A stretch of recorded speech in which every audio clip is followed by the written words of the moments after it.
L'Europe vacille sous le choc d'un cataclysme politique hors norme, tandis que la France, elle s'enfonce tête la première dans une tempête diplomatique au relent de scandales. Le 22 juillet, Viktor Orban, Premier ministre hongrois, a claqué la porte du Parlement européen lors d'une session à Strasbourg après des déclarations choc d'Emmanuel Macron, président de la République, accusant la Hongrie de trahir les valeurs européennes et de pratiquer une corruption systémique. Cet incident relayé à la vitesse de l'éclair sur X et par des médias comme Le Monde et Politico s'appuie sur des... L'Europe vacille sous le choc d'un cataclysme politique hors norme, tandis que la France, elle s'enfonce tête la première dans une tempête diplomatique au relent de scandales. Le 22 juillet, Viktor Orban, Premier ministre hongrois, a claqué la porte du Parlement européen lors d'une session à Strasbourg après des déclarations choc d'Emmanuel Macron, président de la République, accusant la Hongrie de trahir les valeurs européennes et de pratiquer une corruption systémique. Cet incident relayé à la vitesse de l'éclair sur X et par des médias comme Le Monde et Politico s'appuie sur des échanges fuités suggérant que Macron aurait orchestré une campagne pour marginaliser Orban dans l'Union européenne tout en sécurisant des fonds européens pour ses propres priorités, notamment les municipales parisiennes de 2026.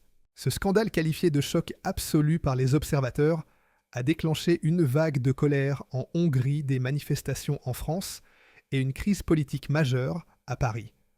Que s'est-il passé ? Pourquoi Orban a-t-il quitté Strasbourg ? Quelles sont les accusations de Macron ? Et quelles conséquences pour la France et l'Europe ? Accrochez-vous car nous plongeons dans une affaire qui pourrait fracturer l'Union européenne. Bien compris, le gouvernement se sert de vous. Les hommes politiques vous mentent et l'État vous vole. Si vous en avez ras-le-bol, cliquez sur le lien dans la description pour rejoindre la résistance française. Car la France est au bord de l'abîme. Depuis la dissolution surprise de l'Assemblée nationale le 9 juin 2024, décidée par Emmanuel Macron après la percée du Rassemblement national RN aux élections européennes avec 33% des voix selon Le Monde, le pays est englué dans une instabilité chronique. Les élections législatives anticipées et de juillet 2024 ont produit une assemblée sans majorité. Renaissance détient 150 sièges, le RN 130, la nouvelle Union populaire écologique et sociale 120 et les Républicains LR 80. Cette paralysie empêche l'adoption d'un budget. Le gouvernement de Michel Barnier, renversé le 4 décembre 2024 par une motion de censure RN Nouvelle Union populaire écologique et sociale, a été remplacé par François Bayrou nommé Premier ministre le 13 décembre 2024. François Bayrou a imposé un plan d'austérité draconien de 43,8 milliards d'euros pour 2026, gelant les pensions de 15 millions de retraités, avec une perte moyenne de 200 € par an, supprimant les jours fériés du 8 mai et du lundi de Pâques, et coupant 10 000 postes dans l'éducation, 50 hôpitaux régionaux et 30% des lignes à grande vitesse régionales. Ces mesures massivement relayées sur X sont perçues comme une trahison ravivant les manifestations de 2023 contre la réforme des retraites à 64 ans. Sur X, Arabe Patriote 75 s'indigne, Emmanuel Macron vend la France à Bruxelles et attaque Viktor Orban pour cacher ses magouilles. L'économie française est en crise profonde. L'inflation atteint 4,5% en 2025. Selon l'Institut national de la consommation, les prix de l'énergie grimpent de 20% depuis 2024 et les délits violents augmentent de 12% selon le ministère de l'Intérieur. Renault perd 15% de parts de marché face à Tesla et BYD et Alstom, est menacé par la concurrence chinoise symbolisant une désindustrialisation galopante. Un sondage Toluna Harris Interactive de mars 2025 montre que seuls 4% des Français font confiance à Emmanuel Macron, 67%, le tenant responsable des crises économiques et sociales. La défiance envers les élites est à son comble, avec 18% de confiance dans le gouvernement et 15% dans les médias grand public, selon un sondage IFOP. Dans ce climat explosif, l'incident de juillet au Parlement européen à Strasbourg fait l'effet d'un coup de tonnerre. Lors d'une session sur le budget européen 2026, 2030, Emmanuel Macron, dans un discours retransmis en direct, accuse la Hongrie de Viktor Orban de corruption systémique et de bloquer les réformes nécessaires pour financer l'Ukraine et les projets climatiques. Il déclare « Certains dirigeants comme Orban préfèrent les intérêts personnels aux valeurs européennes ». Ces propos perçus comme une attaque directe provoquent la fureur d'Orban, qui quitte la salle en plein discours suivi par les eurodéputés hongrois. Des vidéos de l'incident visionnées 25 millions de fois sur X montrent Orban furieux lançant « Emmanuel Macron n'a pas le droit de donner des leçons ».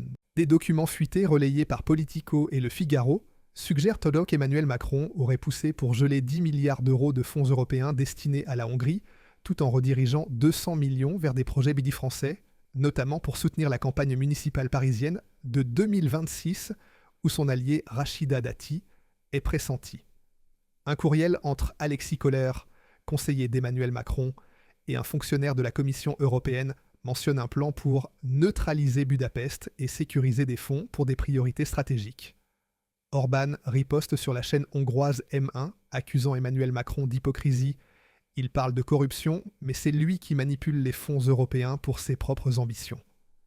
Les fuites incluent un message texte où est évoqué un accord entre Paris et Berlin impliquant des contrats opaques pour des projets climatiques favorisant Total Energy. Sur X, le compte Conspiration 75 s'enflamme. Orban a raison. Emmanuel Macron vole l'Europe pour ses magouilles.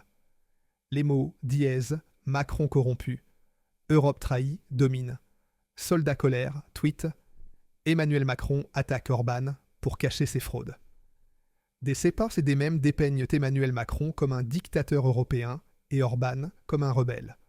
Le 23 juillet 2025, l'Assemblée nationale retransmise sur LCP est en ébullition. Jordan Bardella, RN, soutient Orban. Emmanuel Macron trahit l'Europe et la France.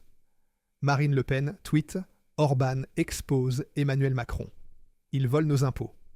Manon Aubry LFI exige une enquête européenne sur les fonds, tandis que François Ruffin parle d'un « scandale d'État ».